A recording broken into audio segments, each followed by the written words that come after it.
Tonight was the final SmackDown before SummerSlam tomorrow night, and we have new tag team champions. We had a title change on tonight's show. We had two championship matches, actually.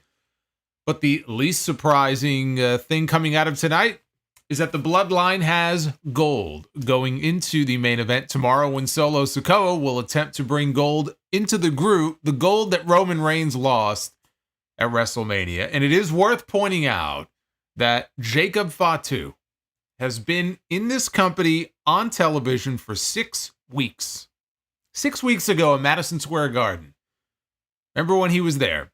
Actually, it might have been the week before MSG, but 6 weeks ago he debuted. He already has his first championship. That did not take very long, now did it? He is already a champion in WWE, and so ends the 1 month transitional reign of Johnny Gargano and Tommaso Ciampa. I know a lot of people are going to be very upset about this. As Jerome said in one of the super chats that he sent it a little while ago, so ends the legendary run of DIY. If you want to know what a transitional title run looks like, you just saw one. You just saw one play out right before your very eyes over these last 4 weeks. That's what you got in DIY. And I get why they did it. You know, they wanted to keep Solo Sikoa strong. They wanted to keep the Bloodline dominant going into the main event of SummerSlam tomorrow night, his big match with Cody Rhodes, which now has a stipulation attached to it. So they wanted to make this match a little more interesting because, in all honesty, this match needed something to make it a little bit more interesting. So what they did here, 24 hours before the main event of SummerSlam, they have added a brand new stipulation. Cody Rhodes will defend the WWE title against Solo Sikoa in what is now going to be a Bloodline rules match.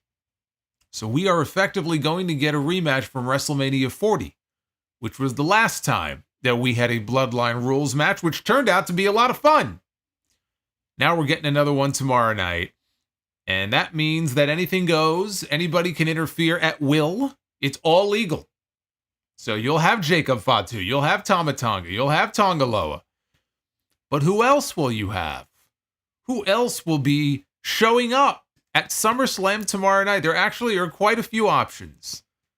But the one name that everybody is going to be looking for, they were already going to look for him anyway, and we're expecting him, is Roman Reigns. Everything has been building to this moment. The return of Roman Reigns. The fans chanted every single week. They chanted it at the beginning of the show tonight. We want Roman. We want Roman. Well, you're going to get Roman. You're going to get Roman in about 24 hours. I would be shocked if it goes any other way.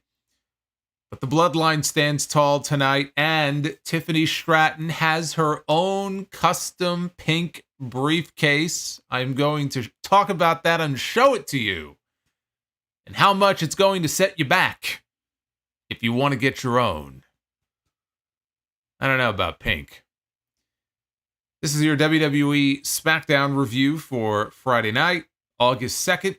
2024. I am the Solomonster. Yes, it is the beginning of August here, the first stream for the month of August here on this channel.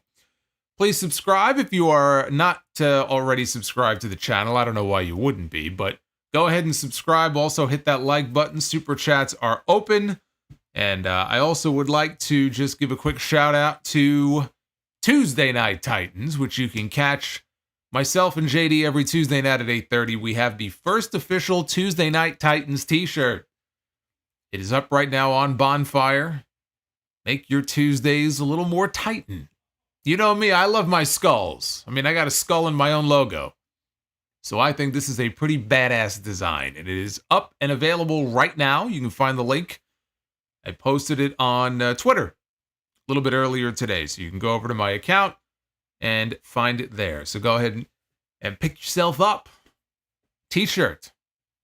Let's get into the show here because this was the final stop before SummerSlam, as I mentioned, and it kicked off with the WWE Champion, Cody Rhodes, on his way to the ring for a promo. Came into the ring. Of course, Cody got a great reaction. They were in Cleveland tonight, which is where SummerSlam will be tomorrow, although they'll be in the stadium where the Cleveland Browns play. Tonight, they were in the Rocket Mortgage Arena. I am the learning tree. Which I believe is under a tree. Thanks, guys. A giant tree sits over the stadium and the arena. It started early tonight, I see. So they love Cody. And Cody said, usually he starts these promos out, talks about how, what do you want to talk about? Said, it's not about what I want to talk about. It was about who I want to talk to. And he said, Solo Sikoa. Solo came to the ring all by himself. I would be remiss if I didn't mention this and throw up an image here. In the crowd, visible on camera, on the hard camera, right behind Solo Sikoa as he was speaking, was this sign here, Timu Bloodline, which I laughed more at than I thought I would, actually, when I first saw it. But it's kind of true. It is kind of true. We have the Timu version of the Bloodline these last couple of months on TV. This is why we need Roman Reigns back as soon as possible. So Solo interrupted Cody as he was speaking. Cody was getting all full of himself. He was talking about, he mentioned the word ballyhoo. Look, you're a babyface. Don't start throwing around words like ballyhoo in your promo. Okay, he was getting a little full of himself here. So Solo interrupted him, and rightfully so. Asked him if he was done speaking. He said Cody was wasting his time. Cody said he wasn't done, though. And he said Solo was the self-proclaimed tribal chief while he was the actual WWE champion. He paid respect to Randy Orton and Kevin Owens, his fallen comrades, and said that if he loses at SummerSlam, he cannot repay his debt to them. He said that he intends to do so, and intends to do to Solo what he did to Roman Reigns when he beat him in a Bloodline rules match at WrestleMania. Solo said Cody keeps bringing up that match, and I thought to myself, does he though? I mean, is Cody coming out on TV every week and mentioning this? When was the last time he mentioned this? Solo said he beat a tribal chief that was weak. He said that he is not weak. He's dangerous. And he's going to show Cody at SummerSlam just how dangerous he is. He told Cody to put his money where his mouth is and make this match tomorrow night a Bloodline rules match, like the one he had at WrestleMania. Now, as he was saying this, nobody was really paying attention because the camera cut to show Jacob Fatu making his way through the crowd. And then in another part of the arena, we saw Tama Tonga coming through the crowd. And then on the opposite side, on the hard camera side, they cut to show Tonga Loa, still with his eye patch on. He was making his way down to ringside. And so they all surrounded the ring. Cody told each of them that he's not afraid of them. He called Jacob Fatu, though he singled him out and called him a dumb son of a bitch. And then Cody accepted Solo's offer. Did you want Bloodline rules tomorrow night? You got it. I accept. Solo said the tag team titles would be coming back to the Bloodline tonight, and then the WWE title would be returning to the Bloodline tomorrow at SummerSlam. Cody said he doesn't have to fight the family, he has to defeat the tribal chief. And since the tribal chief is not here, I'll settle for the wannabe. Solo is not a top-tier guy on the microphone. I thought he was fine here. But it's not like he's a promo guy. You know, he's not a very engaging person when it comes to these types of segments. Cody was his usual self. There was nothing great. There was nothing terrible about it. He was just sort of going through the motions on the microphone as he normally would. And Solo was okay. Bloodline rules, though. Adding this stipulation, it's 24 hours before the show. This is the main event of SummerSlam, traditionally the second biggest show of the year. And now, 24 hours before, they add a stip to the match. And I wonder if this was the plan all along. Because earlier in the week, there were rumors going around that Triple H was making some changes to the card. Very vague, don't really know what that meant. If that meant adding matches to the show, which obviously he didn't. They still have their 7 matches. I'm gonna assume this was the plan all along, was to get to this point right before the show, make it Bloodline Rules. But it makes the match a lot more interesting than it was before. So I'm in favor of it. I like the addition of the stipulation. I loved the Bloodline Rules match at WrestleMania this year. It was one of my favorite main events that I've seen at a WrestleMania ever. Certainly in a very long time. And so I can't sit here and hate on the fact that they're going to go with that stipulation again, even though I will say it does feel like a rerun of what we got at WrestleMania, right? We get Cody in the ring in a title match against the supposed tribal chief. Bloodline Rules all but guarantees that it's going to be interference and it's just going to be, all kinds of shenanigans going on. And not just from the Bloodline. Not just from the Bloodline. There were reports and rumors going around all day long about Jimmy Uso. For whatever reason, people had convinced themselves that Jimmy Uso was coming back on SmackDown tonight. I don't know why. I don't know where this came from. I don't know what made them think that it would happen on the go-home episode of SmackDown instead of waiting until SummerSlam, because, you can have more than one person come back at SummerSlam. So people had themselves convinced that we might get Jimmy tonight. We did not get Jimmy. Jimmy was not there. But I would expect him tomorrow night. I would expect Jimmy Uso. I would not discount the possibility of getting Jey Uso involved in this as well. And not even because of Jimmy, but we've got Cody Rhodes defending the WWE title. Jey Uso came out during Cody's match with Roman Reigns to fight off his brother. Jey Uso is a former tag team champion with Cody Rhodes. Cody is his boy. So if Cody's friends have been taken out, Kevin Owens and Randy Orton, they too, by the way, could very well make an appearance tomorrow night. But especially if they don't, and Cody is outmanned and outgunned, and he's got no help, and he's outnumbered 4-on-1, even if Jimmy comes back, that's not enough. There's got to be more than that.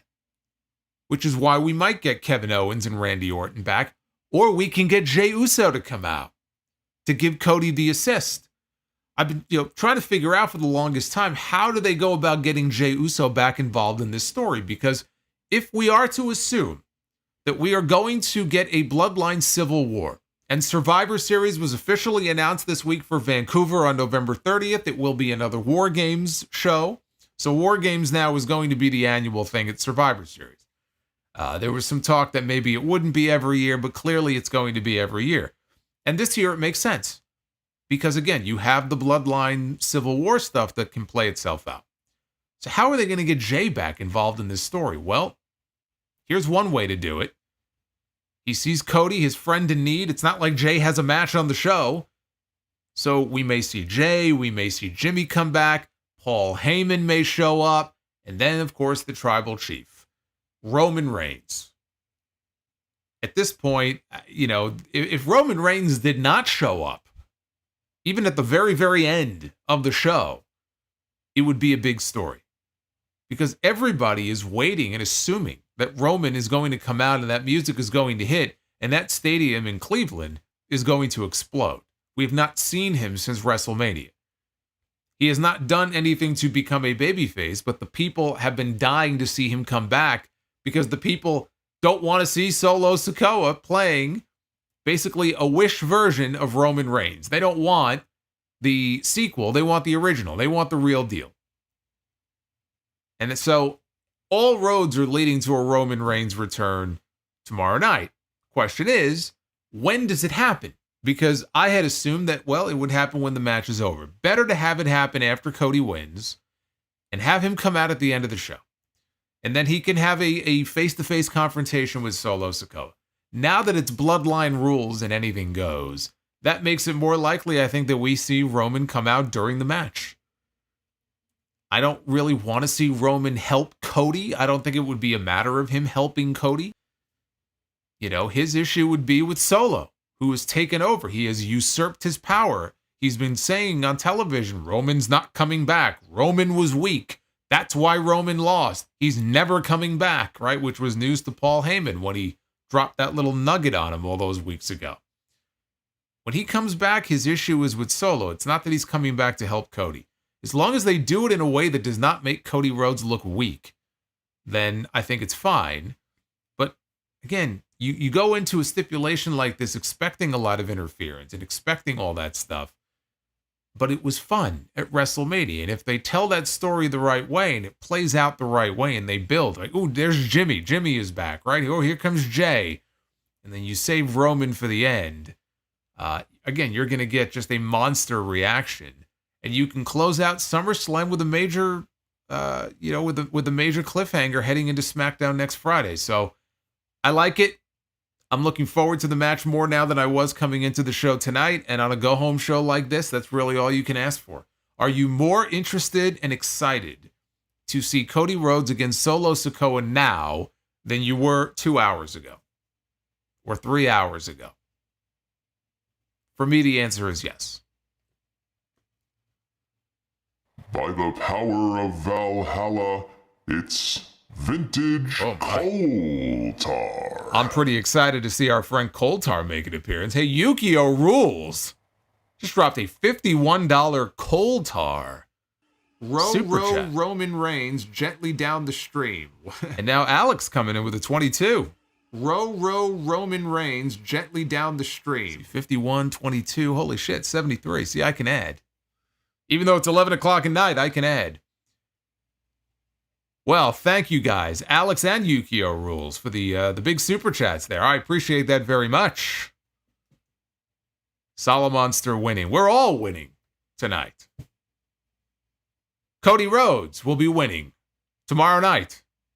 I am the learning tree. Now Solomonster is losing. Samuel Hayworth. A $12 learning tree. Thank you, Samuel.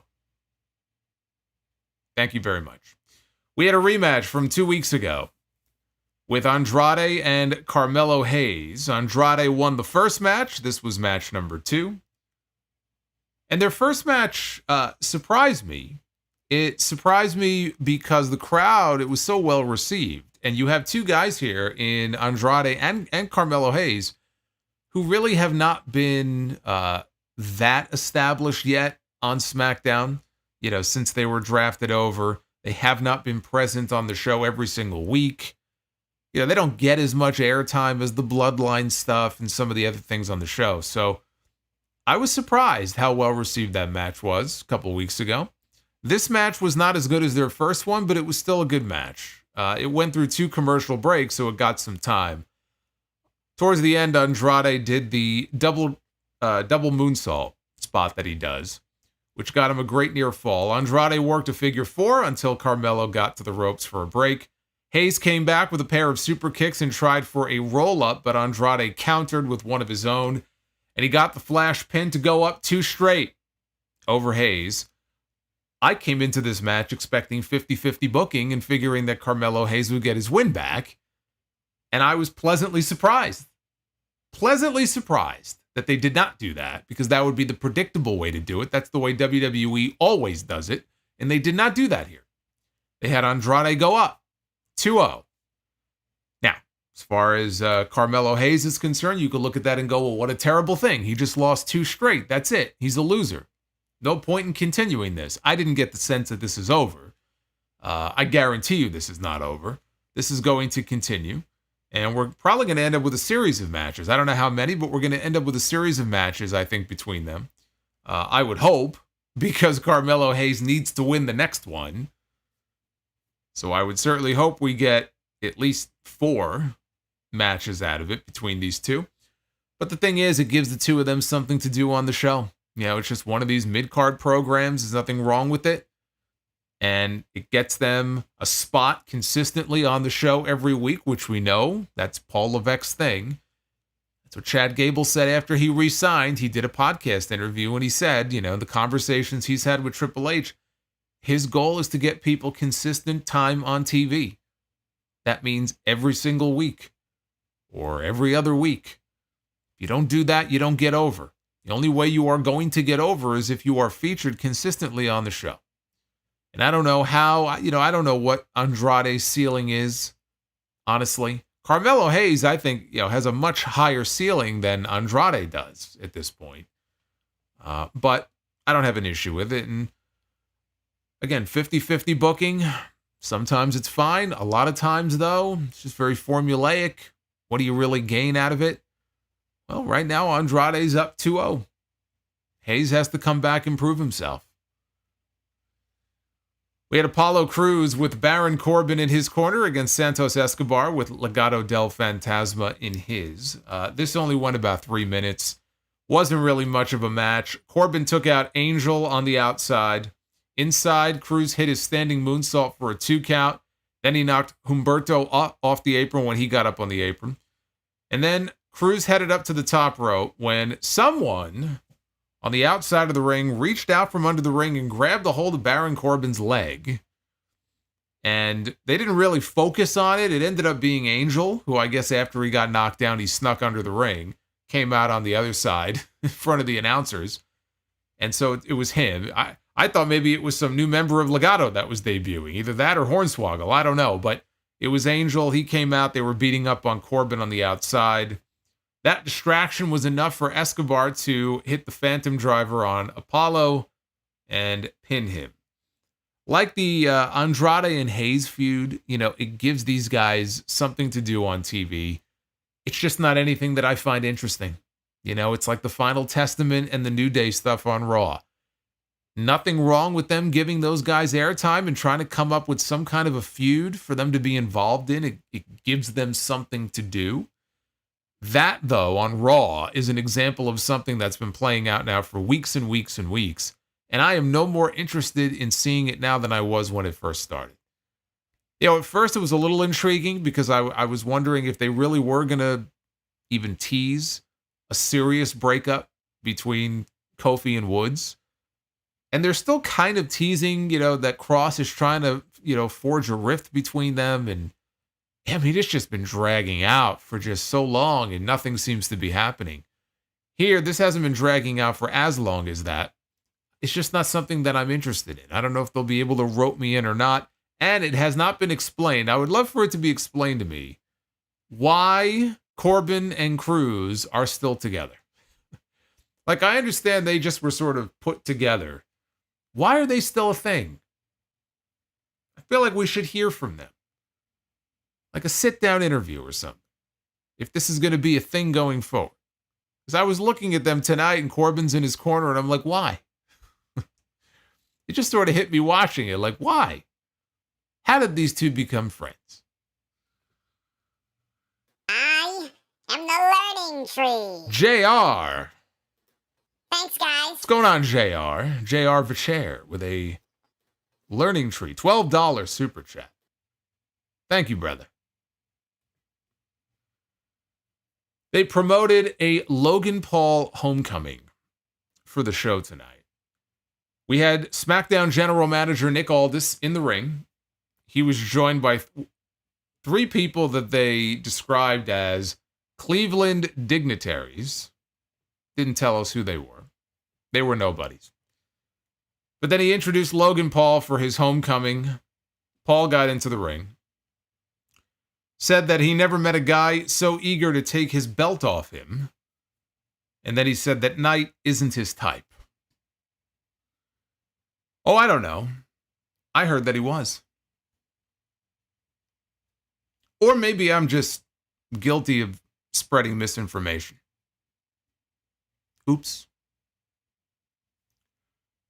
Logan said that he's had 2 title defenses in 273 days, which is not something to be gloating about, by the way. This will be only his 3rd title defense. He won the championship in November of last year. Not something I would be in the ring as, talking about it as if it's some kind of positive. Paul introduced the people that were standing in the ring. Nick Aldis interrupted and said that he entered the names of these supposed dignitaries into the Google machine, and he couldn't find anything about them. And Logan said, well, they're not from Cleveland. It's not anything you need to worry about. So then he said it was time to unveil his championship banner.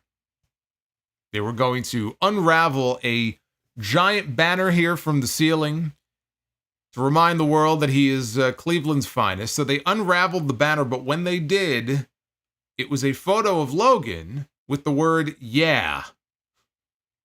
It was the word "yeah." It defaced his face.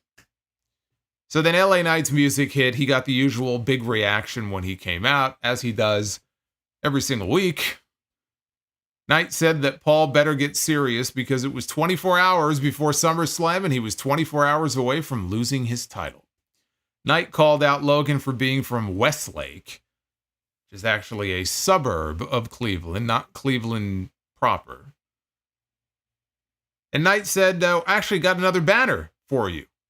I'm just going to go backstage and go get it, so just hang on.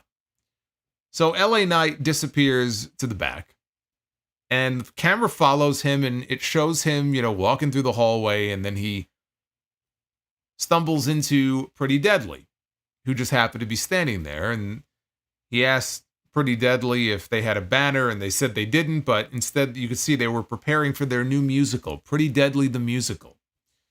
And they offered to sing, so Knight quickly made his exit.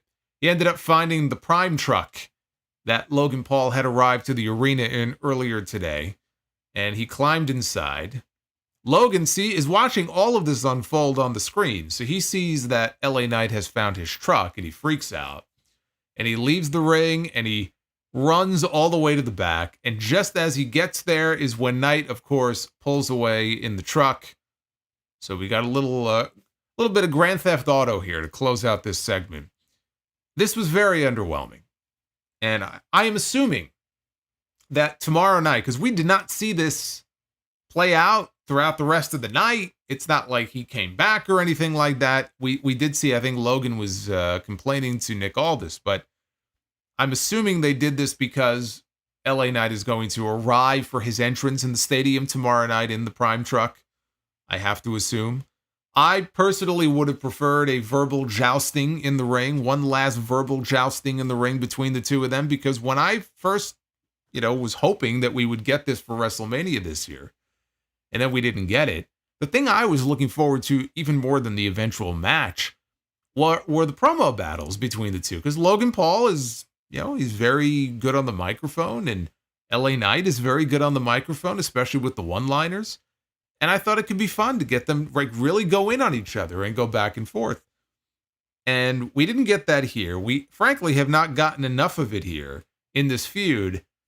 Here's the problem. The problem is LA Knight has, in my opinion, he has clearly been handcuffed in what he can say about Logan Paul. Think about the wealth of material that there is, even before this week. The wealth of material there is to go after Logan Paul, the things he's been involved in, the things he's been accused of. I mean, all these different things, right? The cryptos, all this stuff.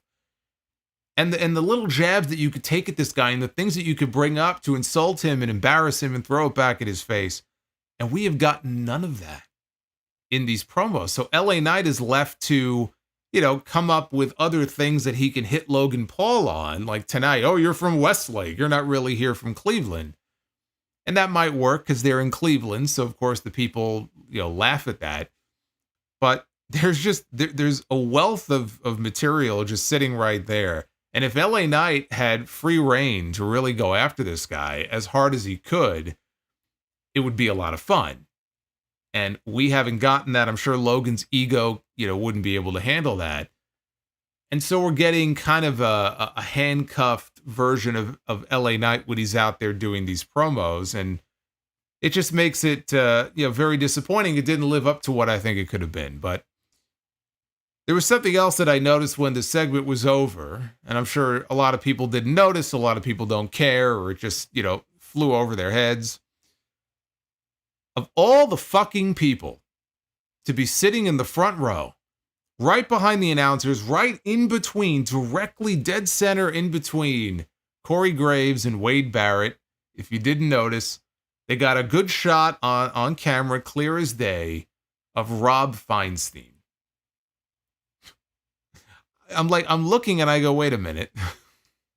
I'm like, is that who I think it is? And sure enough, that's who it was. I'm like, good Lord. Of all the people for them to show on TV, I'm not even sure if they realized that it was him sitting in between them. Good grief. Oh, good grief. I said it twice. That's right. Good grief. I sound like Charlie Brown. El Masse with the $25 super chat. Thank you, El Masse. We have Bianca Belair and Jade Cargill against Alba Fire and Isla Dawn for the WWE Women's Tag Team titles. Our first of two championship matches on the show because there are no tag team title matches at SummerSlam. We have 3 sets of tag team titles. We had 2 tag team title matches tonight. This was the first one. The challengers dominated early. Champions, though, were in control coming out of the commercial break. They were getting heat on Jade. This is usually the way it works. They'll get heat on Jade. She'll sell. She'll do a big power move. Like here, she was able to double suplex them. She makes the hot tag to Bianca. She comes in. She's a one-woman wrecking crew. Bianca had the pin at one point. Isla Dawn, though, broke it up. Jade stumbled into the ring after the count was already broken up to fight with Isla. Isla threw her through the ropes out of the ring. Jade pulled her out. The two of them fought outside while Bianca hoisted up Alba on the inside for the KOD. However, on the outside, as this was happening, Blair Davenport shows up. And Davenport runs Jade into the ring post for the disqualification, the very lame disqualification. Alba and Isla, they tossed Jade over the announce desk. She took this hellacious bump, bounced, up and over the announce desk, and her body, twisted. And then when she landed, she basically landed right on the back of her neck and got folded up. So that was a hell of a bump. And so Davenport celebrated with Alba and Isla to close out the segment. I was waiting for Naomi to come out here. I was waiting for her to make her way out, to make the save. She's had issues of late with Blair Davenport. In fact, that's the only thing we've seen Blair really do so far on SmackDown. Mainly her interactions with Naomi. But there was no Naomi. She will. We'll see her, and we should end up with a 6-woman tag very soon. I'm sure it'll be Bianca, Jade, and Naomi against the tag champions and Blair Davenport. Look, it was going to be one of two things. Either Bianca and Jade were just going to straight up win the belts back, or we were going to get some kind of a screwy finish. And the screwy finish is what we got. I don't mind it.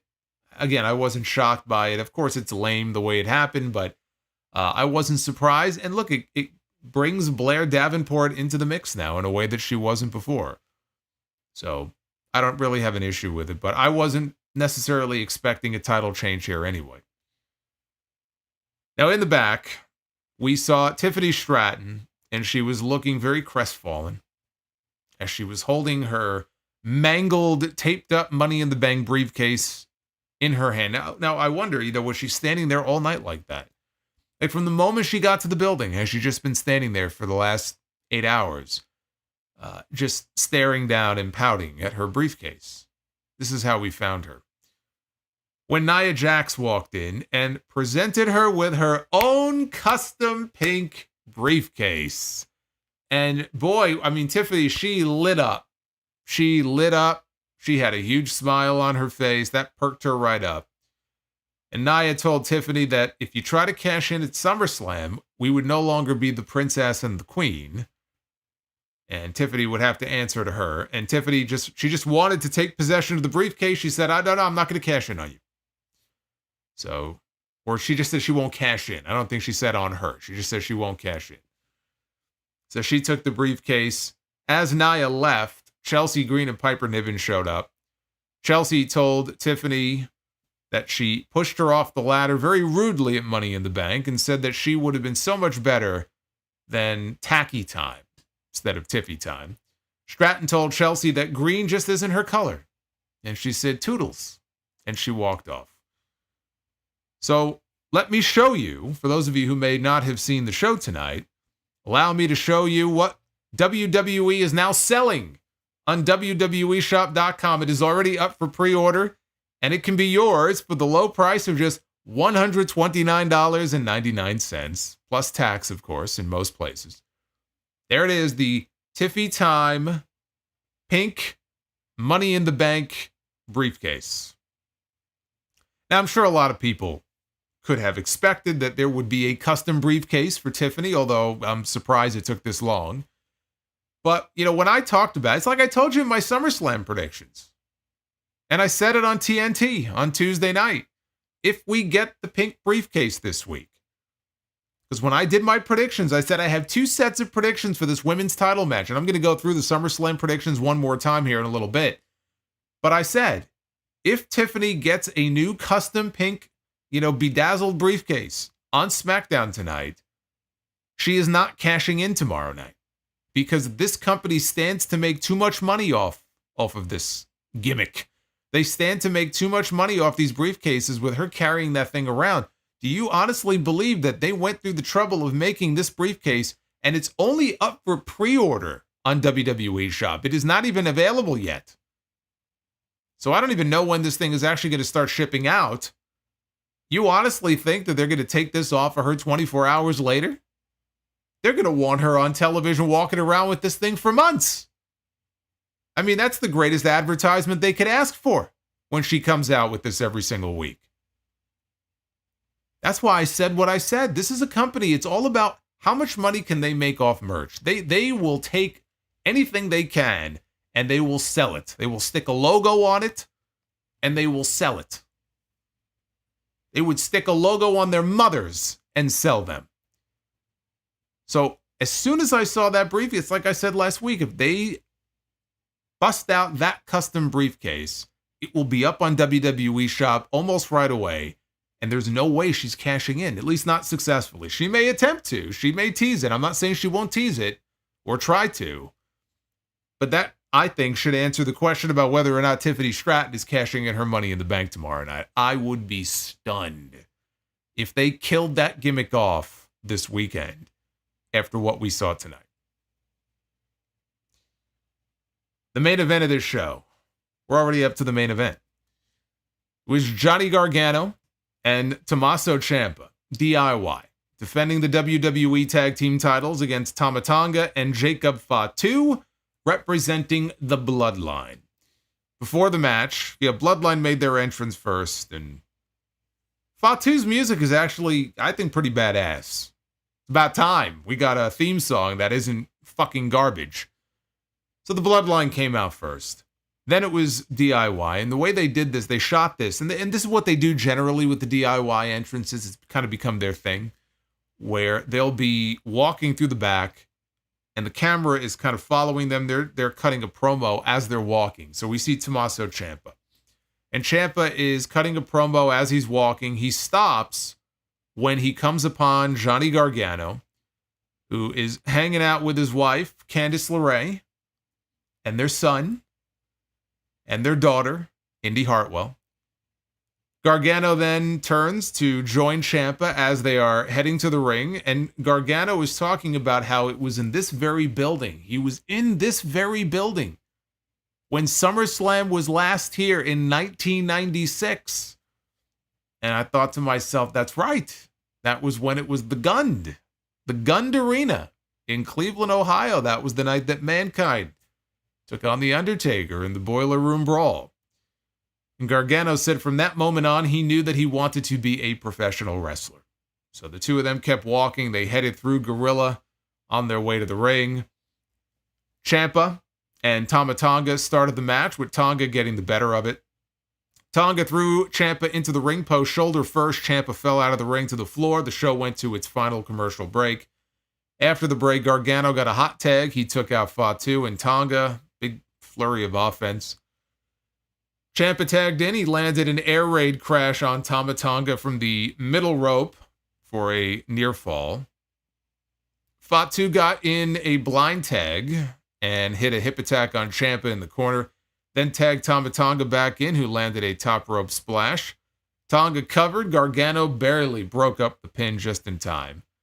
Outside the ring, Fatu ran at Gargano, who was propped up, up against the ring steps. Gargano moved. Fatu ran into the ring steps with a hip attack. Gargano tagged in. DIY hit a shatter machine. Now, Solo Sikoa was in their corner outside the ring. Solo gets up on the apron, hits a Samoan spike to Tommaso Ciampa as the referee was distracted. Tama Tonga tried to capitalize with a neckbreaker on Gargano, and he covers him, and Johnny Gargano kicks out at the very last minute. That was a good near fall. That was a very convincing near fall, I will say. So Gargano comes back with a series of super kicks on everybody. Tama Tonga got taken out by a suicide dive from Gargano. Gargano then hit a poison Rana on Jacob Fatu, but Fatu no-sold it. And was staring a hole through Johnny. Got right back up. Hit his pop-up Samoan drop, which is honestly a thing of beauty. And Johnny was in position. And Fatu hit his double jump moonsault off the top rope. But he wasn't done. He picked Johnny Gargano right back up. Hit an implant DDT. And then he was finished. Then he pinned Gargano and got the 1-2-3 to win the tag team titles. The Bloodline posed with Solo Sikoa holding both tag team belts to close the show. Solo Sikoa here on this show doing his best Christian Cage impression. Christian Cage and the Patriarchy just won the Trios titles in AEW a couple weeks ago. Christian walking around with all three titles draped in gold. Solo Sikoa doing the same here at the end of the show. This was exactly what I expected it would be coming in. Maybe a little bit shorter than I would have liked for it to be, but I mean, the end result was preordained the moment the Bloodline won that gauntlet match on SmackDown last week. And really, once DIY won the titles, I mean, what did I say? What did I say a month ago when DIY won the tag team titles? As soon as they beat Austin Theory and Grayson Waller, I said they're just keeping him warm for the Bloodline. It's only a matter of time. I thought maybe at SummerSlam they would do the title change. And instead they did it the night before. But it played out exactly the way I figured it would. You know, DIY, they were the Iron Sheik of the tag team division without the Hawk Tua that he used to do. Not that Hawk Tua. But that, you know, they were transitional champions. That's what they were. That's all they were ever meant to be. I'm glad and I'm sad. I'm glad that DIY got to hold the titles, but I'm sad that they did not have a longer run with them because it would have been nice to see. And no, I do not expect them to get the belts back anytime soon. If you're thinking, well, they'll get their rematch. I mean, they might get their rematch. They'll get their rematch and maybe they'll get the belts back. Somebody will interfere and cost the Bloodline. Hey, look, anything's possible. It's not what I expect. In fact, my guess is that when Jacob Fatu and Tama Tonga lose those tag team titles, it's going to be to a reunited Jimmy and Jey Uso. Possibly not until WrestleMania next year. That's what I'm thinking. I think that they have played hot potato with the tag team titles enough for now. Like, it's okay to do that every now and then, but they played hot potato enough. And now it's time for the titles to find a stable home for a while. And I think in the Bloodline, they have now found that stable home. So this is a pretty standard go-home show on the whole. I mean, not all that different, honestly, from the last, I'd say, month or so of SmackDown episodes, which have just not been very good. But I enjoyed this episode more than a lot of those recent shows. I will tell you that. This was a better, more enjoyable SmackDown than we've had the past few weeks. Now, I'm going to run down the SummerSlam card here in a moment. I'm going to go through final predictions. Let me just go to the poll first, just to see what you guys thought of the show tonight. 71.6% thumbs up for SmackDown, 28.4% thumbs down. So again, you can vote at Solomonster on Twitter. Let me know what you thought of the show. Leave a comment as well. I always love hearing from you guys on there. What do we got going on in the chat? Who do we have in the chat here? We have a lot of people here tonight, and we are currently sitting at 312 likes. That's unacceptable. We need at least 400. So go ahead. Go ahead and hit that thumbs up. Let's get into the SummerSlam card. SummerSlam is tomorrow night. And I am going to be live as soon as SummerSlam is over. Will Roman return to reclaim his throne? As soon as the event is over, you guys know you can come back here. I got you covered. SummerSlam is going to be the night where everybody is waiting to see basically who interferes. That's what SummerSlam is this year. Because if you look up and down this card, whether it's Tiffany Stratton in the WWE Women's title match, whether it's one of Logan Paul's friends or his brother Jake Paul in his match, whether it's the Bloodline or, Jimmy Uso, or, up and down this freaking card. Finn Balor in the world title match. Rollins is the referee for the Punk match. What's he going to do? This entire card is based on what are other people going to do or who is going to interfere and when in almost every single one of these matches. We'll start. This might honestly be the only match here. I'm looking at this card. This match might be the only one where we don't have anybody interfering. And it is the Intercontinental Championship match. Sami Zayn defends his title against Braun Breaker. This, believe it or not, is Sami Zayn's first ever SummerSlam match. I am not counting the one pre-show match he had many years ago. His first ever SummerSlam match. How long has this guy been in WWE? Going back to when he joined at the PC. When did he join the company? 2000. He hit the main roster. It was 2016, right? I believe. So, he's probably been with the company since at least 2012, 2013. First ever SummerSlam match. He defends against Braun. They had their match at Money in the Bank. It was a very good match. And Sami retained the championship. It didn't feel like they were ready just yet to pull the trigger on Braun Breaker. Just didn't feel that way. This feels different. Now it feels like the time is now. The time is now for Sami to lose and pass the torch and put over Braun Breaker. This will help launch him to that next level. The Intercontinental title has been a stepping stone for many men in the history of this company, and it could very well end up being that way for Braun Breaker as well. But in order for him to get there, because he's not there yet, he needs this run first. Even Goldberg, before he got to the World Heavyweight title, had a little bit of a run, with the U.S. title in WCW. So I think that's what this moment is going to be for Braun Breaker. I don't think Sami Zayn should win. I don't think he will. And I am picking Braun to win the championship. Now we have the WWE Women's Champion Bayley defending against Nia Jax, Queen of the Ring. Will she or won't she? When it comes to Tiffany Stratton, well, you saw the pink briefcase. You saw the briefcase. I'll show it to you one more time.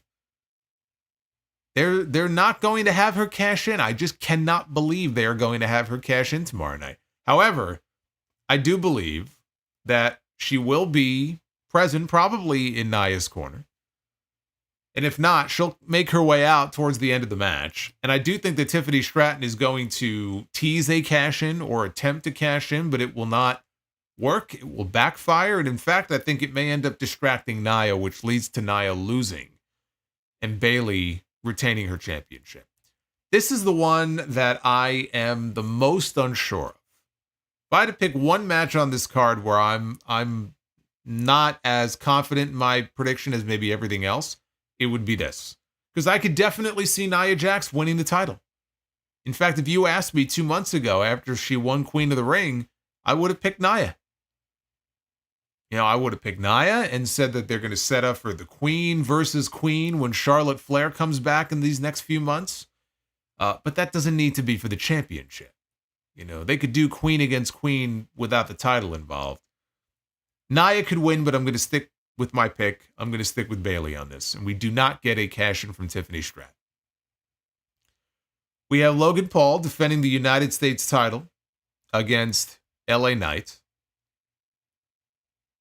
I very badly want LA Knight to win this championship. I want him to finally get that big moment. I want it to happen in front of a stadium with 50,000 people. And I just don't need to see Logan Paul with the U.S. title. If he's defending the championship 3 times in, 9 months, 10 months, it's fucking ridiculous. It's ridiculous. Won the title in November, defended it at the Royal Rumble, WrestleMania, and now SummerSlam. Even mentioned it in his promo tonight, like he's proud of it, right? which I guess as a heel, right, trying to get heel heat by saying it, but the time has come for him to drop this title. So again, it pains me to say, I'm still not convinced that he's losing this title. Logan Paul has lost his last 2 matches. Cody Rhodes, and he lost to LA Knight in a King of the Ring, or not King of the Ring, Money in the Bank qualifier. He got pinned by LA Knight in a triple threat match. I just don't see it happening tomorrow night. I hope I'm wrong. I would love to be wrong about this prediction, but I got to stick with Logan Paul on this. It just feels like they're going to keep that fucking belt on him for a little while longer, at least until Berlin. So I'm picking Logan Paul to win. We have Liv Morgan defending the Women's World Championship against Rhea Ripley. Very easy to think that Rhea is just going to go in there and murder this girl. That's what they want you to think, right? That's what everybody is thinking. Although I think most people now probably look at this and they probably think, well, it can't possibly end here. I'm the same way. There's no way that this is going to end at SummerSlam. And there's no way that Rhea Ripley should win this match. Liv Morgan is going to retain the Women's World Championship, would be my prediction. Is Dominic Mysterio going to be involved? Almost assuredly, he'll be involved.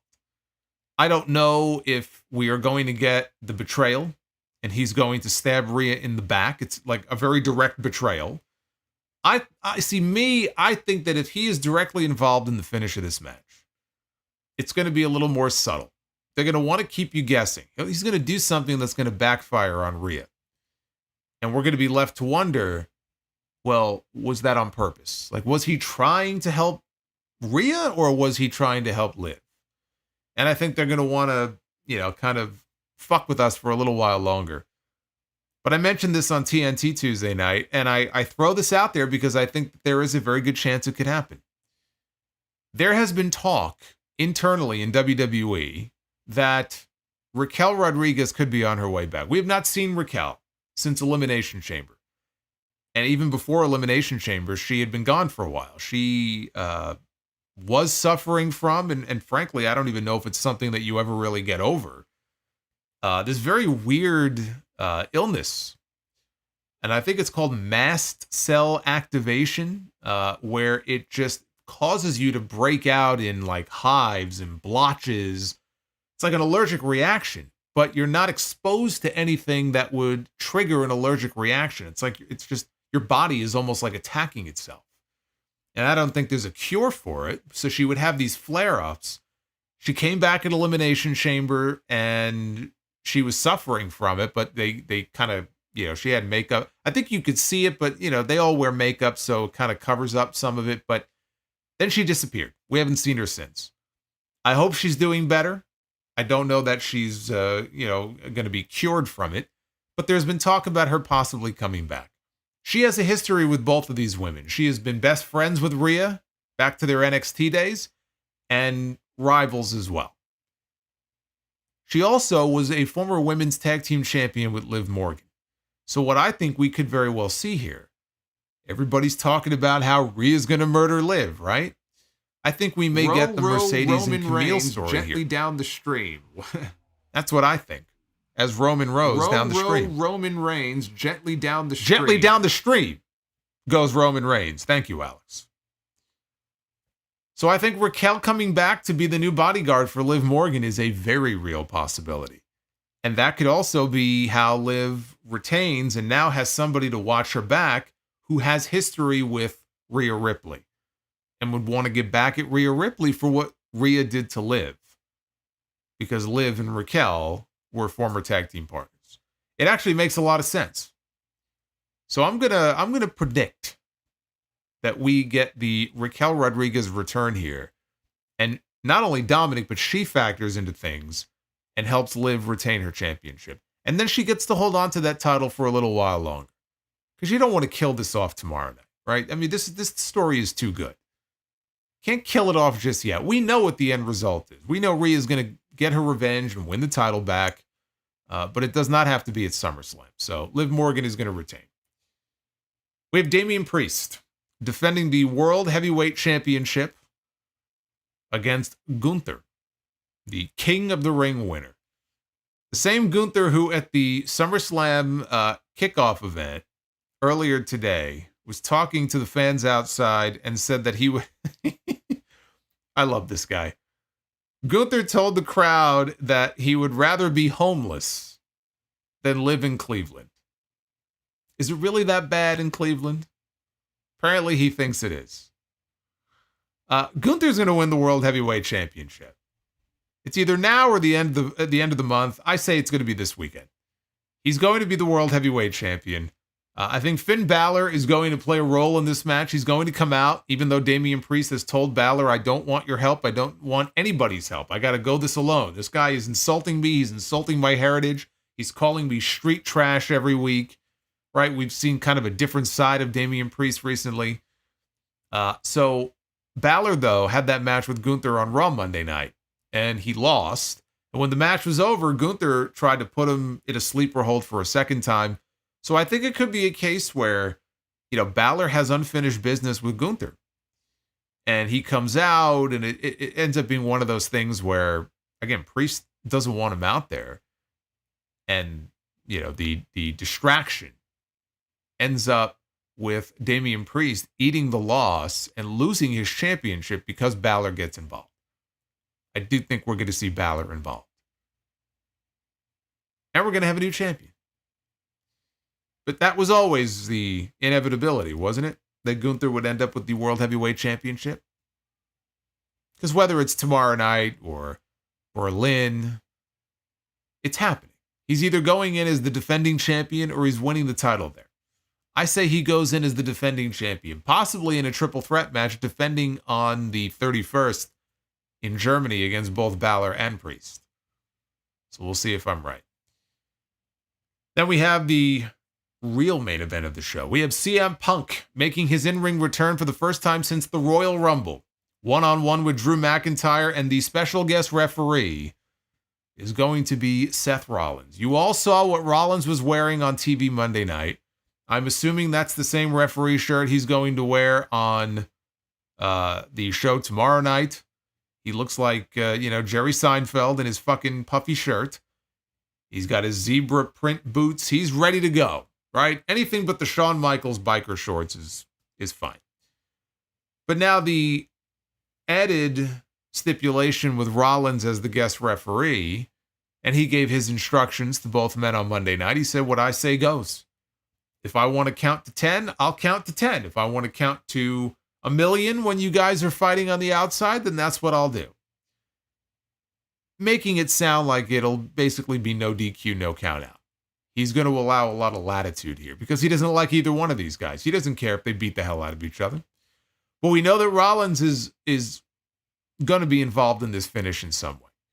I do think we'll end up with some variation of that SummerSlam finish from 97 where Shawn Michaels accidentally hit Undertaker in the head with a chair, and that led to him losing the championship.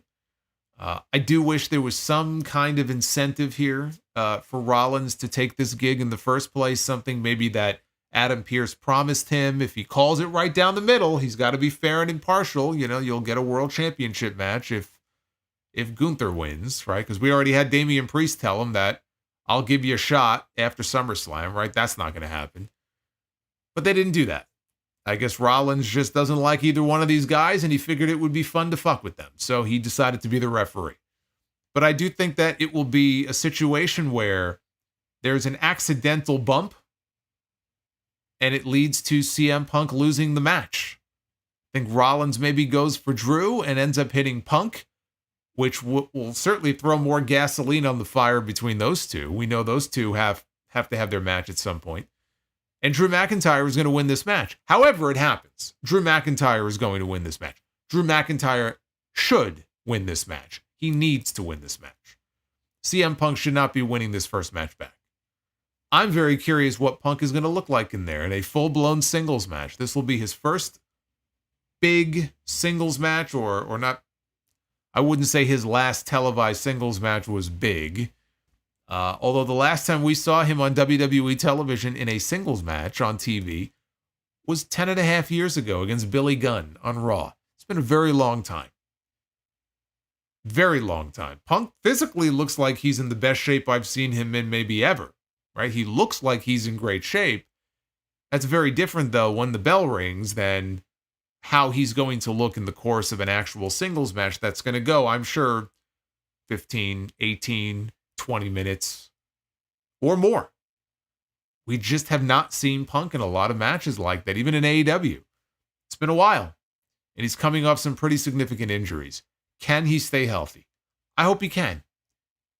I hope he does, because there's a lot of money matches left for him, whether it is with Seth Rollins, whether it is, I mean, look, Steve Austin was just doing an interview the other day, and he said, WrestleMania 40, he wasn't there.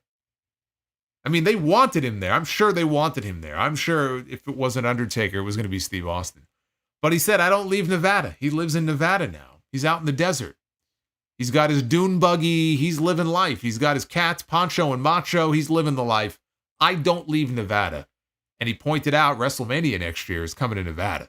So, believe me, the rumors are going to start very soon about Punk and Austin at WrestleMania 41. There's a lot of big matches for CM Punk, but he's got to stay healthy.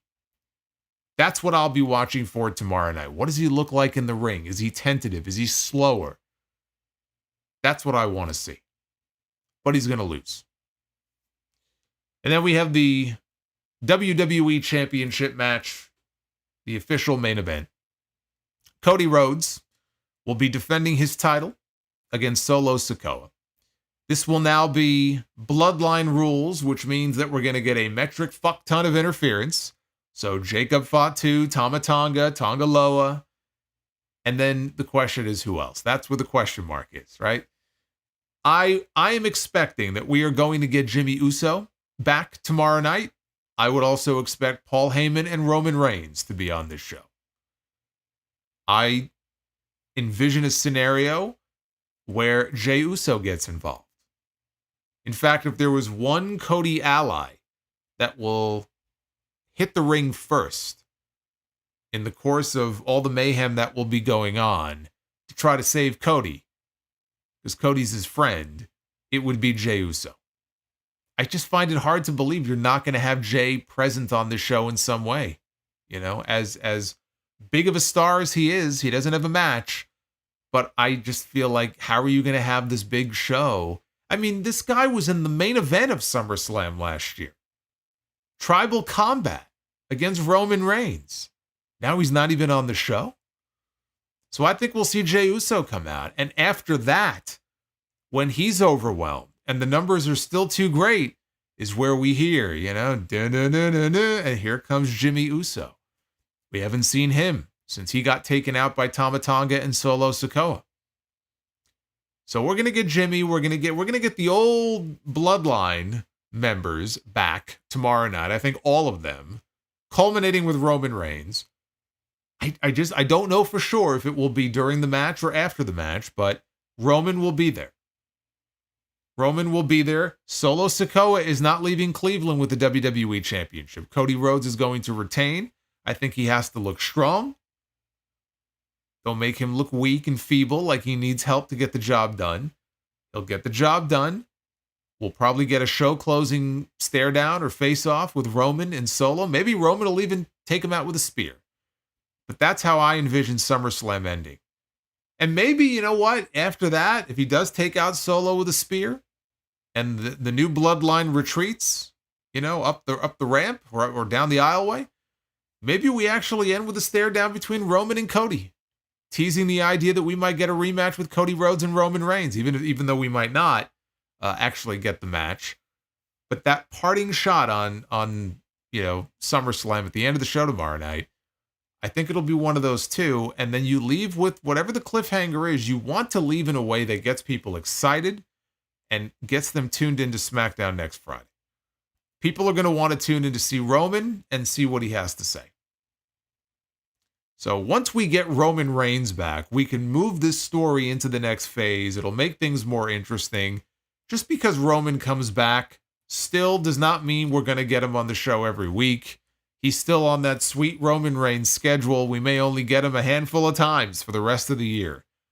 But it'll be good to have him back, because SmackDown has suffered in part because he's not around, but the story is focused around him. And you have people who were chanting for him and waiting for him to come back. It just feels like SmackDown's been in a holding pattern, waiting for Roman Reigns to come back, waiting for this next like bloodline versus bloodline story, if in fact that's what it is, to play itself out. And you have a lot of people also waiting for Cody Rhodes, frankly, to feud with Randy Orton, which I do think is going to happen. I don't know that we see Randy tomorrow night, but I do think that's coming very soon. I think Cody and Randy is coming very soon. It's the best thing they could do with Cody. You know, while everybody is focused on Roman and the bloodline, how do you keep people focused and attentive to what the champion is doing? You put him in there with Randy Orton, because I think that's a program people have been waiting a long time for. Preferably heel Randy. I don't necessarily want to see babyface against babyface. You know, Randy Orton, we know Randy Orton can be a great heel, right? We already know that. To see that sinister side of him come back out and play off the history that they have together could be a lot of fun. That could be a bad blood match for the WWE title. But Cody Rhodes will still be your WWE champion. Roman will be back. All will be right with the world, and we can finally breathe some new life, hopefully, into this SmackDown show, which so desperately needs it. Those are your SummerSlam predictions. I'm looking forward to it. I will not call this the strongest SummerSlam card on paper because it is not. But I am looking forward to SummerSlam, and I'm looking forward to All In as well. Headed to Wembley Stadium in a few weeks. It's going to be a big month. So you're going to want to keep it locked in here on the channel. All right, let's take a look at your Super Chats. Let's talk about WWE. Let's talk about SummerSlam. See what's going on here. Start out with Emma. Hey, Emma, what's going on? Emma says, I would sell my house to watch Pretty Deadly the musical. Love you, Solo. Don't sell your house. Don't do that. That would be a very bad idea. Certainly not for Pretty Deadly the musical. I would not be doing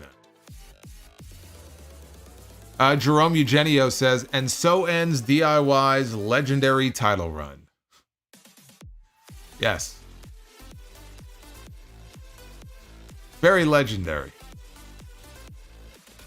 Big Show's Ladder says, I feel like what we are seeing with SmackDown now is less a product of Roman's absence and just how mishandled the draft was.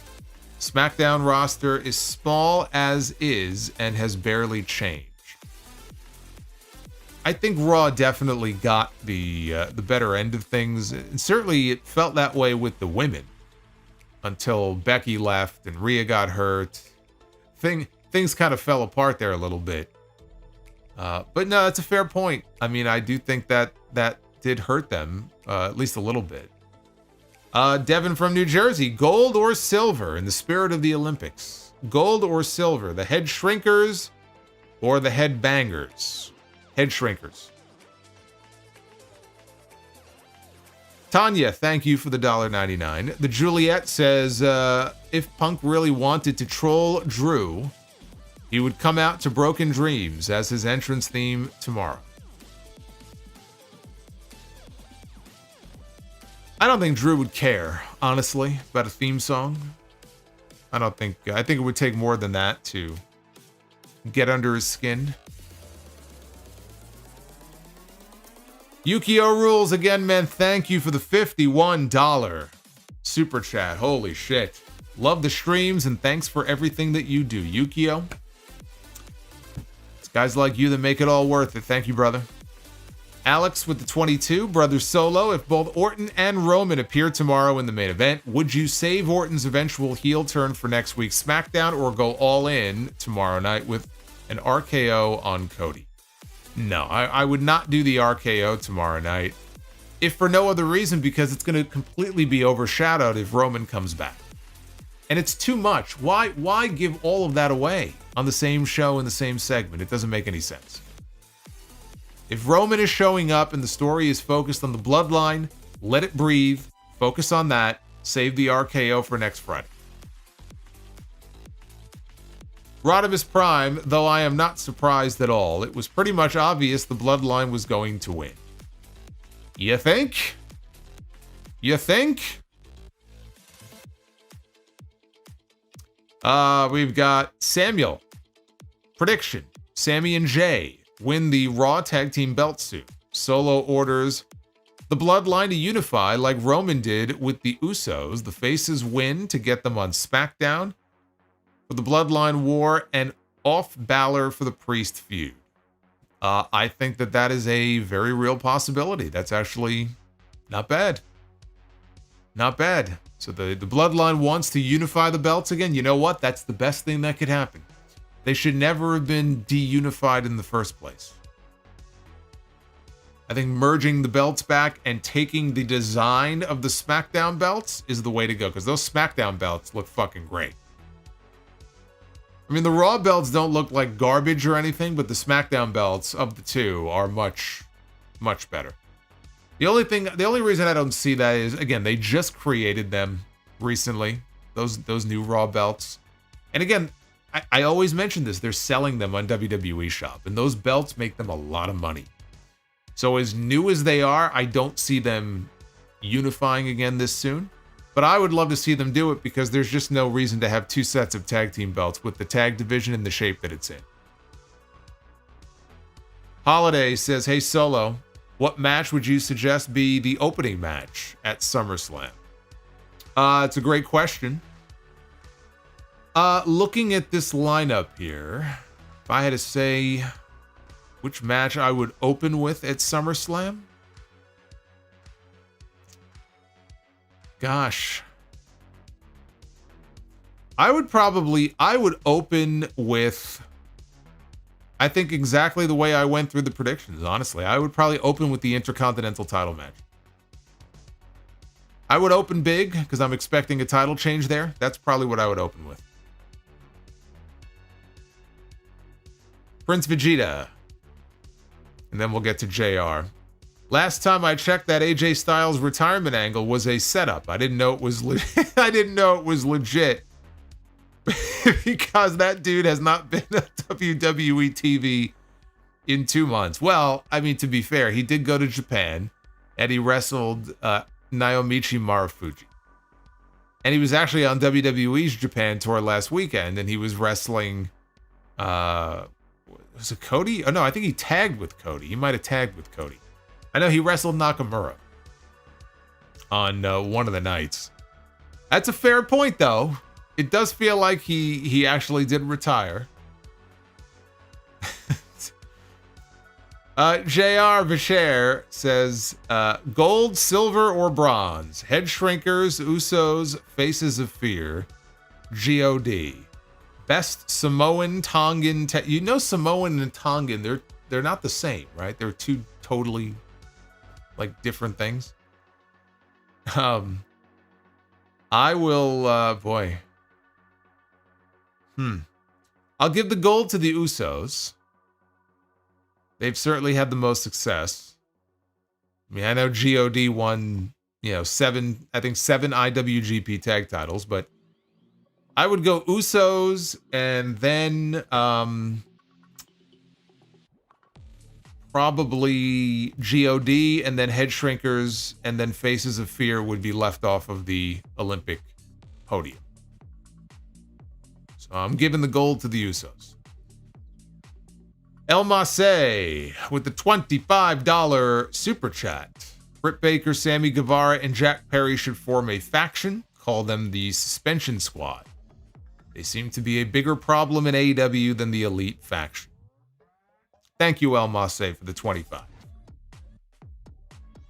Ricky Cornflakes. My prediction for SummerSlam is that the Hurricane comes out to screw Cody to help his Samoan super family. You want to bet?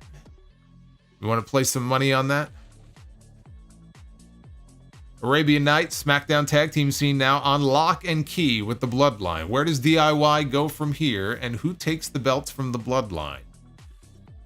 Well, I already told you. I think we could be headed for a WrestleMania match against the reunited Usos, and the Usos win the tag belts from Fatu and Tama Tonga on that show. We've got Zachy.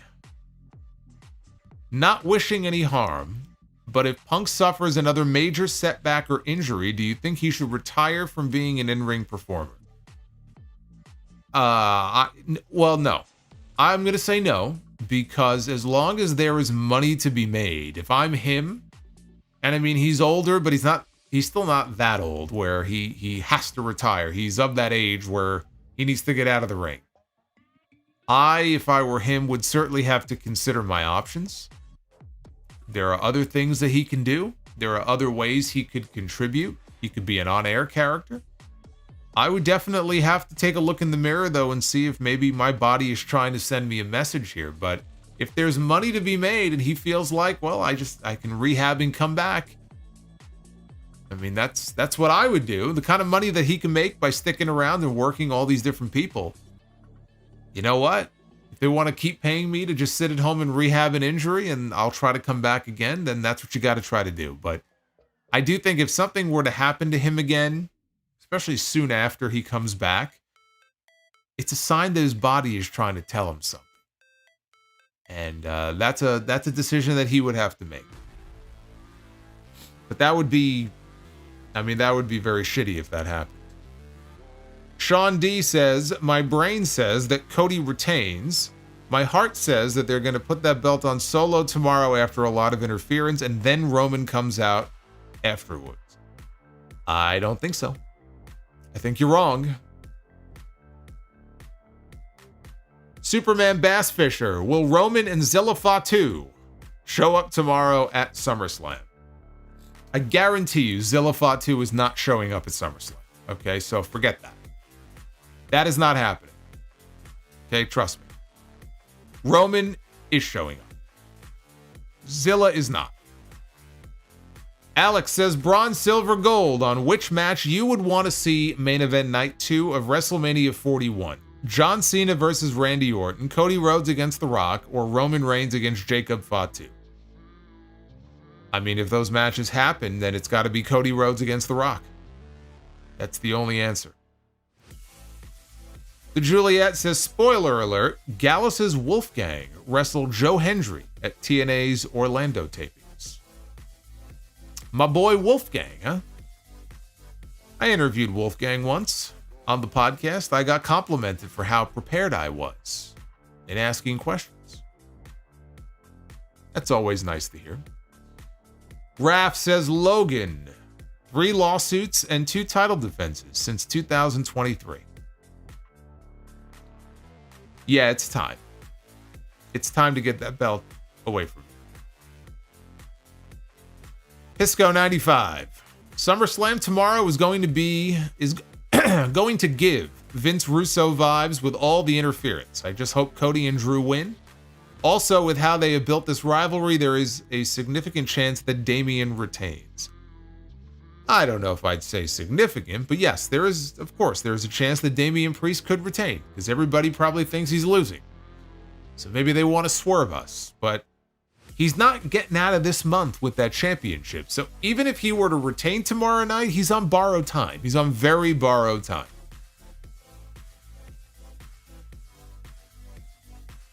KC1324. Do you think that there's any chance Sami Zayn comes out to aid Cody, since they hinted towards Sami rejoining the Bloodline? Thanks for everything. There's a chance. I don't know. Of all the people that would come out, though, to help, I mean, look, Sammy's a friend of Cody's on TV, so if Jay would come out to help, it's possible Sami could come out, but much better chance that Jey Uso would come out to give Cody the assist. Kevin Dunsbeaver says, isn't it nice when wrestlers compliment you and not block you? I've gotten a lot of compliments from wrestlers, and I've also gotten a lot of blocks. I just learned the other day that R-Truth has blocked me. Apparently, a lot of people have been blocked by R-Truth, but I was never on that list. And then I've noticed in the last week, all of a sudden I ended up on the list. I have no idea why. Nor do I really care, but I just laughed at that. I said, really? So where'd that come from? Holiday 197. says, what would you recommend as the best approach to managing Jacob Fatu's career? Given that he is involved in the Bloodline, would you have him turn on Solo and Rock down the line? He could be a big player. I think as long as he is involved in this Bloodline story, his character will be given the care and consideration that he needs. And he's going to be fine. He'll be well looked after. He'll be well booked. And I think in the end, he's going to be a huge babyface because he will get over as a babyface whether they want him to be or not. It's just inevitable. So I think that's the ultimate kind of destination where he'll really break out. It will be as a singles babyface. As far as him turning on Solo, you know, there was a part of me thinking that maybe he was almost like a secret agent type thing, but I'm not thinking that anymore. So I don't think it's a case where, you know, he's kind of like a mole on the inside of the new Bloodline. But I do think that at some point, maybe we get him turning on Solo. Maybe he feels Solo has grown weak and he's kind of a wild card himself. And maybe Solo has to kind of go groveling back to the OGs. You know, we get the OG Bloodline against the new Bloodline. Remember, you know, Hikuleo is signed and Hikuleo is going to be coming in the not too distant future. Solo could always be replaced. So I don't know if that's the way they're going to go with it. I just see him as being a huge babyface down the road. When I say down the road, I mean a year from now. We could be talking about him as a huge babyface.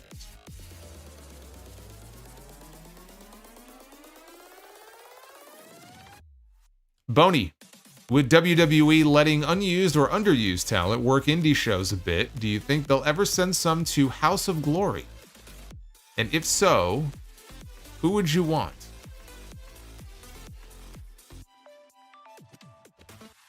Well, I don't want to give it away. You know, I don't want to tip my cap as far as who I would love to bring in.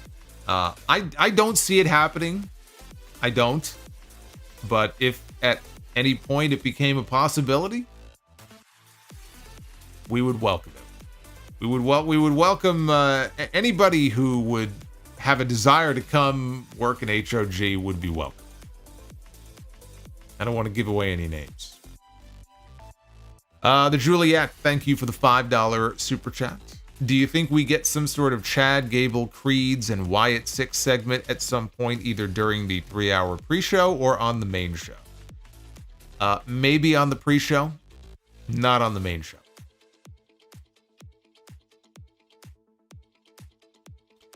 JR Vicher says, haha, I know Tongans and Samoans are different people. I'm just checking. There might be some people who think, you know, they're one and the same. I don't want to offend the Samoans or the Tongans. You know, you don't want to get on their bad side. Double S, thank you, brother. Yeah, you could check out some HOG stuff on the official YouTube channel. We got the full shows on Triller TV in the archives. Check it out. I think you might enjoy it. You might enjoy the commentary too. I hear those guys are pretty good. Have R-Truth come to Hog. Yes, I would invite R-Truth to come to House of Glory and make amends, and maybe he'll unblock me.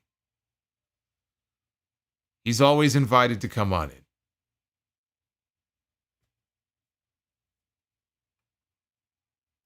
Juan Ocampo with the $4.99. How much drama does AEW need? And he says, how does an announcer of all people get to be in any locker room in any promotion? Haven't been on here lately. Well, it's good to have you back, Juan. Thank you for the super chat. So we are currently sitting, let's see where we're sitting at here. We are sitting at 459 likes. So you guys kicked it up a notch. I love it. I knew you'd pull through in the end. I knew it. Anna Jay is in Stardom's 5-star Grand Prix. I did see that. I did see that Anna Jay was heading over to Stardom. I love it. I love all of these different promotions cross-pollinating and working together. more so now than ever before. And even WWE is getting in on the game. You know, last weekend here in Brooklyn, there was the Josh Barnett Bloodsport show. And, I mean, look at all the WWE names that were on that show, right? Julius Creed, Brutus Creed, Charlie Dempsey, Shayna Baszler. I mean, this is the sort of thing that 2 years ago you never would have seen. Why is Solomonster a Punk hater? Why does he hate Punk so much? What did he ever do to him? Uffman Entertainment with the $40 super chat drop. Uffman. My goodness. Happy 27th anniversary to the SummerSlam 97. The SummerSlam. I love it. The SummerSlam 97. Thoughts on the Hunter and Mankind steel cage match. It's one of the best ever, but not the best, as that we know belongs to Brett and Owen at the SummerSlam 94. Keep whispering for that watch along, man. I don't have a lot of, I mean, I remember the match, but I don't remember it as being some great match. You know, the big spot was Mankind ripping his shirt open, and the idea was that there would be a Dude Love tattoo on his chest, but I think most of it had rubbed off from the sweat. So, yeah, he didn't really get the full effect by it. And I do remember Chyna slamming that cage door on Foley's head, and Foley said that was some of the worst pain he's ever experienced his entire life. Think of all the bumps he's taken, all the punishment that this man has taken, and that is in his like top 3 for most painful bumps or spots in his career. I mean, you hear a lot of stories about those old blue bar cages and how much they fucking hurt. So imagine Chyna like full force just slamming that door into his head. And he was wearing a mask too, I think. And it still fucking killed him. So I remember that. But I don't remember it being any kind of like great, you know, memorable match or anything like that. But thank you, Uffman. I appreciate the $40. Thank you, brother. Cameron Spencer. The $4.99. Did I read the story of a man in Israel who let a tarantula bite him to become Spider-Man? He almost died. Did I read it, and what are my thoughts? No, I did not read it. And my thoughts, just based on what you told me, is it must be really, really hot over there right now. And maybe he had sunstroke. Maybe the heat got to him and made him a little dumb. Or it could just be the old play stupid games, win stupid prizes, you know? Darwin. People are just going to kind of do stupid things and die off, and that's kind of just the way it is, right? People do stupid shit all the time. All right, let's be the booker. Ladies and gentlemen, it is now time to be the booker. Swear that wasn't intentional. Even though we have a picture of Logan Paul on the screen with that U.S. title that hopefully he will lose, but I'm not expecting him to. I jumped the gun on the buzzer. It is be the booker time, though. It is time to be the booker.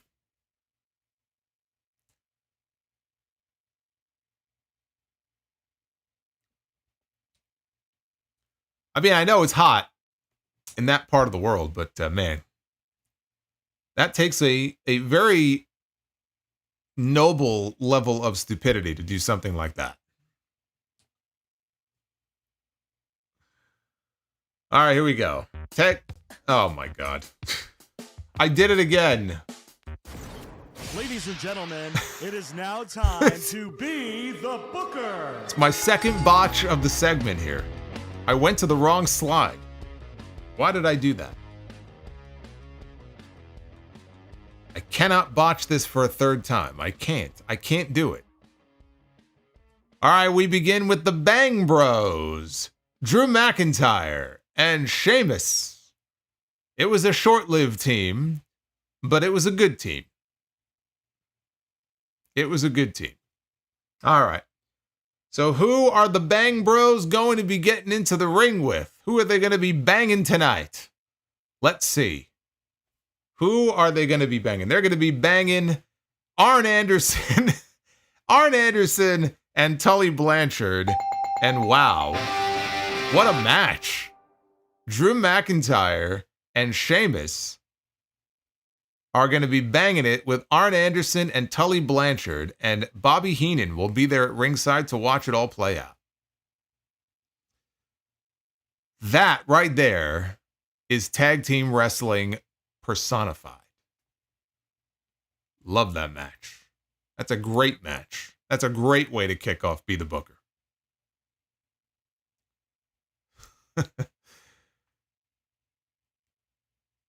That's right. Yes, a very hard-hitting match, indeed.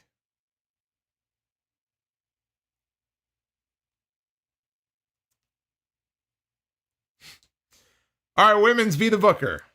Women's Be the Booker. We begin with, well, look at this. How about this, okay? Meiko Satomura. By the way, if you did not see it, Meiko Satomura had a match with Bayley the other weekend, last weekend, in Japan for the WWE Women's Championship. I believe it took place on Sunday. They had this great 20-minute match. If you want to watch it, WWE put the match up on their Vault YouTube channel. The entire match. No commentary. It's a house show match from Japan last weekend. Go watch it. Bayley against Meiko Satomura, who also has announced her retirement. I think it might be 30 years for her in wrestling next year. And in 2025, she's going to be winding down her career. So we have John Cena and Meiko Satomura are both retiring in 2025. Maybe they could wrestle each other. What do you think? Cena against Meiko. How about that?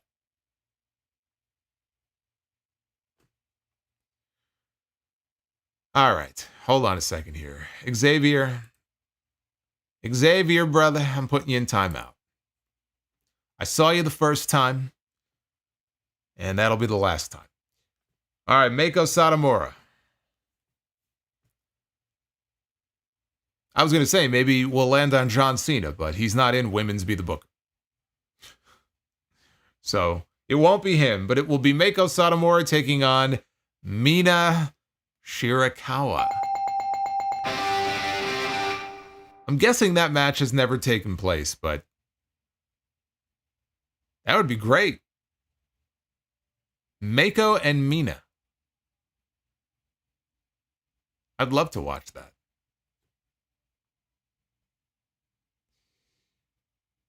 And now we get to men's Be the Booker.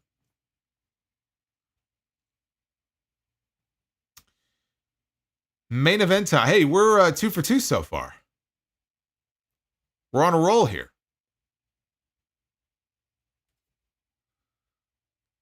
We begin with Psycho Sid, the former WWE and WCW World Champion.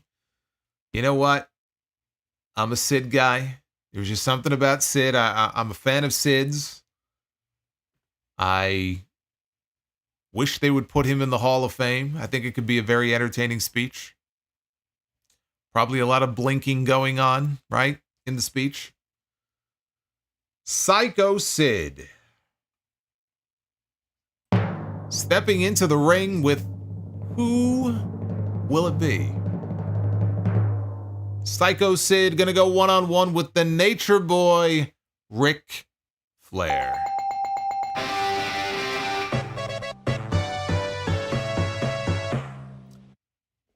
And that, my friends, is a clean sweep.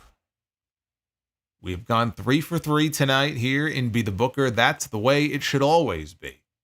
We should always nail it 3 for 3. That's a good night right there. That is a good night. Love it. The learning sicko Dr. Bropio says Fox blackout strikes again. Yeah, it's like the two buttons are right next to each other, and I just sometimes, hit the wrong button. Takes me to a completely different scene that I don't intend to bring up.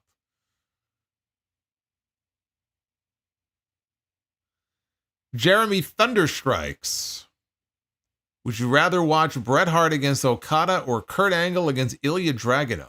You get to watch one match and permanently miss the other one forever. Bret Hart against Okada is my jam. So you guys can have Angle and Dragunov. Enjoy it.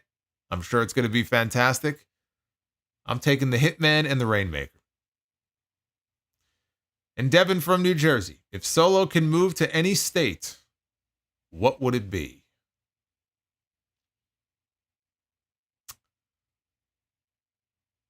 Hawaii. I've never been. I'd move to Hawaii. And we get far away from here. Hey, Art King.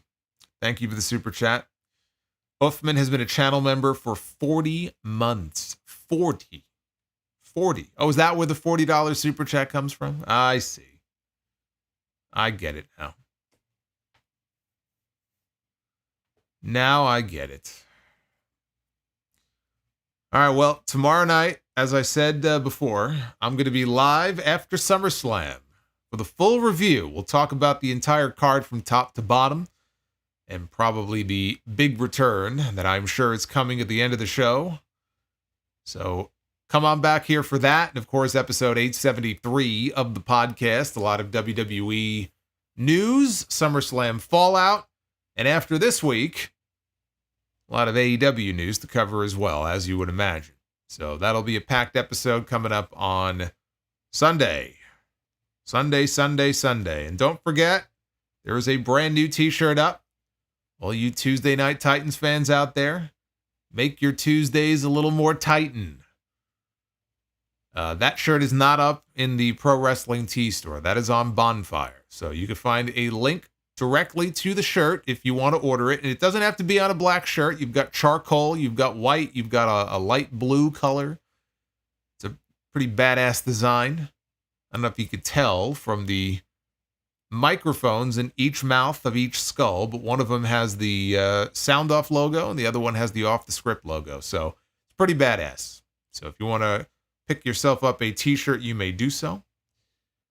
Uffman says it was an honest coincidence that 40 months and a $40 super chat. Well, I thought that was intentional. That's a hell of a coincidence.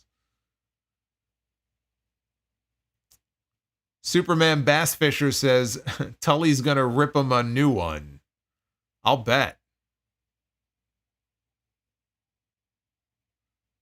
Austin, yeah, the Peacock prices, I told you guys about that months ago on the podcast. The Peacock prices have gone up. So if you have a Peacock subscription, you're paying more now than you were a few weeks ago.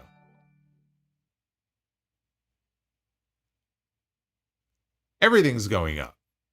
You'll see. Netflix will go up. Spotify. I got a Spotify notice a few weeks ago. They're going up too. Everything's going up. Was Arn Anderson just born at 45?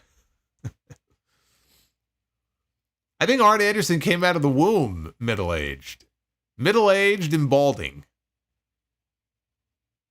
He came out of the womb looking like a fucking CPA.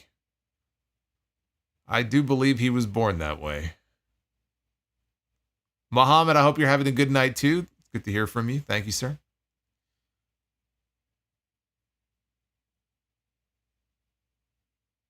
Oh, man. Well, thank you guys for hanging out with me here on a Friday night. I appreciate it very much. And that's all I got for you. We covered a lot of ground here. So, again, come on back tomorrow night for the SummerSlam review. Be well. Stay safe. Have yourselves a good night. And we will be back in less than 24 hours live right here on YouTube. Take care, guys.